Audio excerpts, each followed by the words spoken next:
Hey everybody, it's Miss Corey. I don't know why sometimes my little picture pops up on the corner and sometimes it doesn't, but that's okay, whatever works. Today we are going to talk about U5-L3 and we're going to talk about the Mongols. Awesome. All right, your job, you're going to watch this ed puzzle and you're going to answer the questions. Questions today I'll ask you will be in blue. Follow along with your study guide. Important concepts on your study guide will be in red text. And of course, if you have questions, email me or come to office hours. So, students can, your learning targets today is to describe the development of civilizations in Eastern Asia, Mongol Empire, Mongolia, and China. Compare and contrast the cultures of China and Japan, including the consolidation of belief systems. All right, so today we're going to really focus on this dude. His name is Genghis Khan. He's also known as Chinggis Khan, um, although I'll be calling him Genghis Khan today. He is one of the most famous historical figures of world history. Seriously, one of the most famous. So, have you heard of him? And if so, what do you know about him?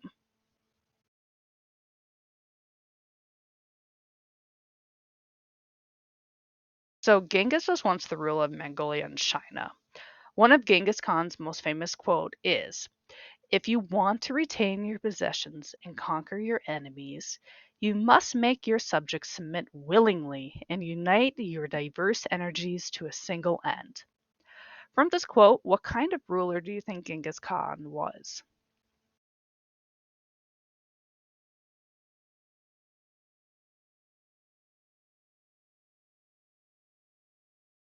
Okay, from here on out, I'm just gonna call him G Khan because I like it. It's so much easier just to have this shortened up. But before we talk about G Khan, we got to get an idea of what it was like to live in Mongolia in the late 1100s. All right, so life in Mongolia. Where is Mongolia? It is in northern China. It's also in the modern day country of Mongolia. So it's located in a thing called a steppe. And what a steppe is this super flat and grassy land. You can see here in my picture, it's pretty darn flat. There's some mountains, but they're way in the background. There's also little trees or bushes, again, mostly grass. Mongols who live in Mongolia were typically pastoralists. What a pastoralist is a group of people who travel with each other. And why they do that is to move their livestock around the steppe for fresh food sources, aka grass. They lived in these things called yurts, which you can see here in the picture as well. And they are tents that can be packed up and moved easily on horseback or two wheeled carts. So, in Mongolia, it really is different than a lot of other places in the world. There are no permanent structures in Mongolia, um, like during the 1200s and before that. Okay, so every building was a yurt, which meant it was movable. There are little cities or towns, um, and if there was a town, it had a permanent wall, but all the buildings were yurts. Okay, so there are a ruin of the old Mongolian capital, and all that's left there is the wall because there was no buildings; it was just yurts. People's life literally revolved around moving their livestock. So there was no government structure in Mongolia. Each group kind of had their own little hierarchy. There were enslaved people in Mongolia, and they had them to work, but it was very limited to only the wealthy and the powerful groups who had enslaved people. All right, so for women, women of high status in powerful groups were often used as marriage alliances with other Mongolian groups. And their marriage arrangements typically occurred at 8 years old. So, religion in Mongolia, typically, Mongols practiced a mix of two or more religions. Those religions may include Buddhism, Christianity, Islam, or traditional shamanism. And what traditional shamanism is that the Mongols believed they could communicate with the supernatural world. The Khan, or the leader, believed to speak with the main god of the sky. All right, so Genghis Khan is actually not his name. Genghis Khan is a title that he was given. So his birth name was Temujin. And during his upbringing, it was terrible. Like, he absolutely had a horrible life. Uh, Fortunately, he was born a noble, but his father got captured by an enemy tribe. The enemies offered the father friendship and food, and the father was like, "Oh, this is great." But they actually tricked him, and the father ended up eating poisoned food. Genghis Khan and his family fell into poverty after his father died, and then Genghis Khan himself was enslaved and tied to something called a cha to wander the Mongolian steppe alone. So this is a cha. Well, this is more of a modern day version of one. So this is a man with a cha in 1870 China. By looking at this picture, what are some struggles a person with a cha would face?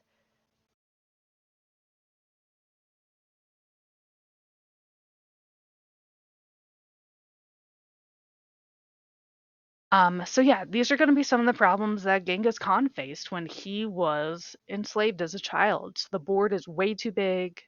The hands can't reach the face, so that means the person can't feed themselves or like give themselves water. This person would rely on passerbys to hand them food, and these like wooden jaws could weigh up to 33 pounds, and it's barely around their neck. All right. So, at 15 years old, Genghis Khan was rescued by a group called the K-Rates. Um,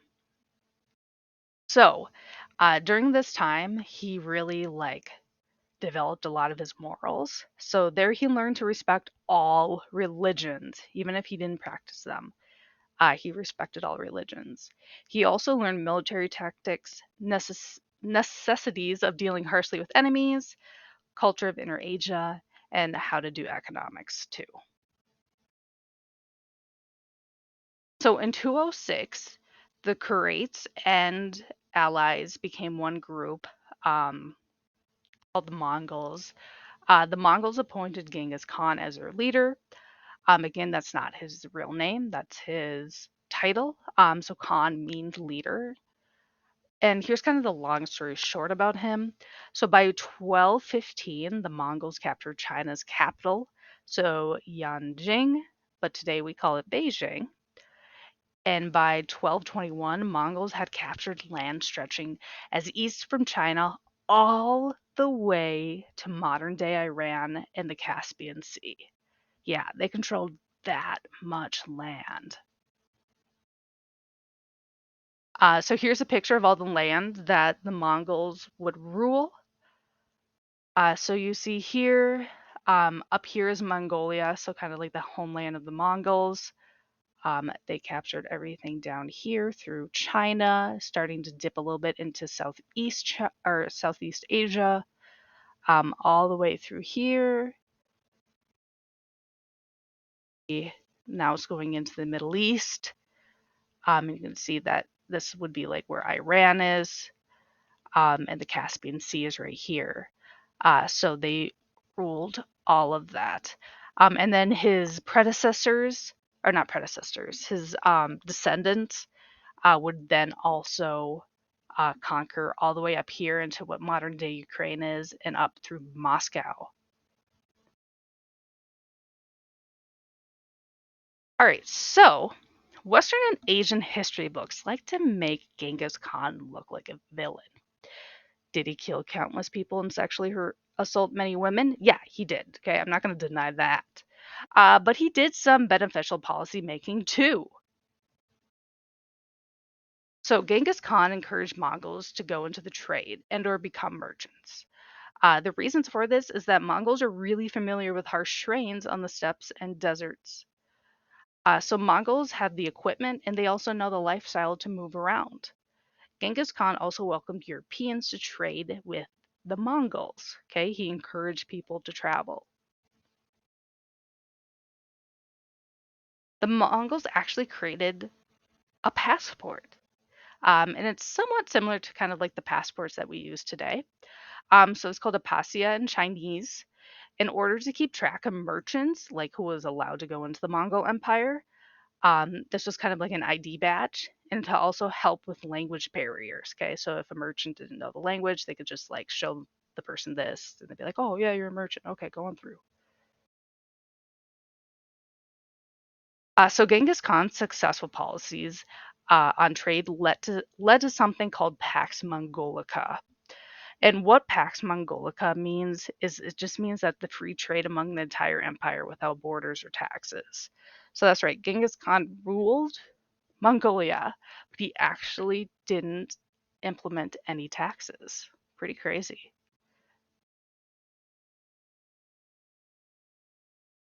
All right. He also Genghis Khan also made this thing called the Yasa. So yep, it was a law made by him, and it was pretty much like the laws of the land. So the first law that he made was no more bride stealing. So this was kind of like a big problem. It's literally what it kind of says. Like bride stealing is where like a dude comes up and like, oh, I like your bride. I'm gonna steal her. Pretty much what that is. His mom was stolen by his dad from another man. He didn't think that was fair. No more enslavement of Mongols. And he that really hit home for him since he was enslaved as a boy. All kids are legitimate to the dad, whether born from his wife or a concubine.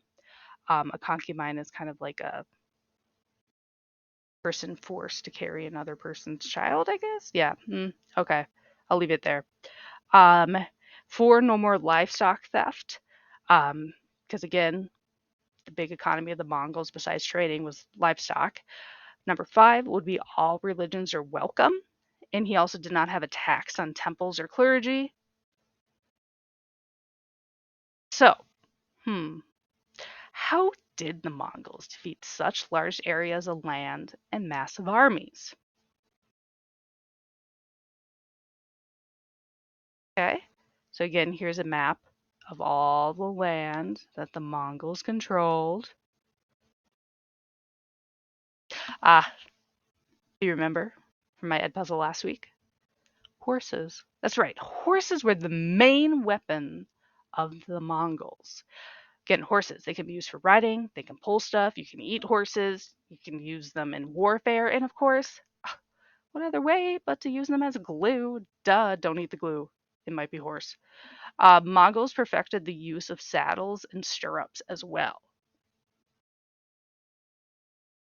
Another really cool invention that the Mongols made is something called the compound bow. Here's more of a modern-ish picture of the compound bow, but it was invented by the Mongols. It was made out of wood, animal bones, and glue from horses, and can shoot arrows accurately for 200 to 400 yards, which is really impressive. European bows could maybe do like 100 yards at best. Also, the person could shoot an arrow every 8 seconds. The cool thing about this too was that the archers could also shoot off of horseback. Again, that's thanks to those stirrups, where they could control the horse without using their hands. Other bows of the time were as tall as the archer, took time to load, fire, and were not as accurate. All right, so here are some of the secrets to the Mongol successes. So, number one, discipline. All of Genghis Khan's advisors and military were trained with the utmost authority. Okay, there was no room for defiance. Two, organization, politically and economically. All right. Three, terror. Um, so Genghis Khan was not the most kind to people. If you disobeyed, you would be punished or killed. There was no question about that. Four, extermination of elites. So when Genghis Khan would conquer a new territory or an enemy group, he killed all of the aristocrats. So there would be no threat of a revolt. Okay, so all was left were like the peasants and the merchants. 5, appropriation. So he allowed all different religions and cultures. Tolerance kind of flows in with appropriation. He allowed religions and cultures that he didn't necessarily agree with, um, but he still allowed them. And 7 would be free trade. Okay, so next up we're going to talk about Kublai Khan. So who was Kublai Khan? He was the grandson of Genghis Khan. So after Kublai Khan's dad died, he took over the region of China of the Mongolian Empire. Okay, so he pretty much became the emperor of China. So he started a new dynasty in China called the Yuan dynasty. And he ruled the Yuan dynasty from 1265 to 1294. Uh, so he tried to invade Japan. Okay, sounds like a great idea in 1281. And he was prepared. They had all the ships ready. He had a huge navy sail across the sea from China to Japan. Japan was preparing to fight, but they're like, oh gosh, we're going to lose. This is the Mongols. I mean, like, they're just overpowered. But what happened was pretty much a miracle. So while the Mongols were sailing to Japan, this big typhoon or like a hurricane prevented the Mongols from coming to Japan's shore. So Japan was like, oh my gosh, no way. Like the gods, they protected us. So they called this kamikaze, which translates into divine wind. Okay. So because of this divine wind, Japan was not invaded by the Mongols. This is also a term used in World War II, if you remember, but we are not in World War II yet. We'll get there, but that won't be till like the very end of next semester. All right, so just like every great empire, the Mongols have their downfall. Here's kind of the short story of it. So Genghis Khan died in 1227. He had 4 sons who succeeded in his territories. Those 4 sons had a total of 5 grandsons, which led to more splitting of the empire. And the Mongol Empire split too much. It just didn't become unified anymore, and it ended in 1368.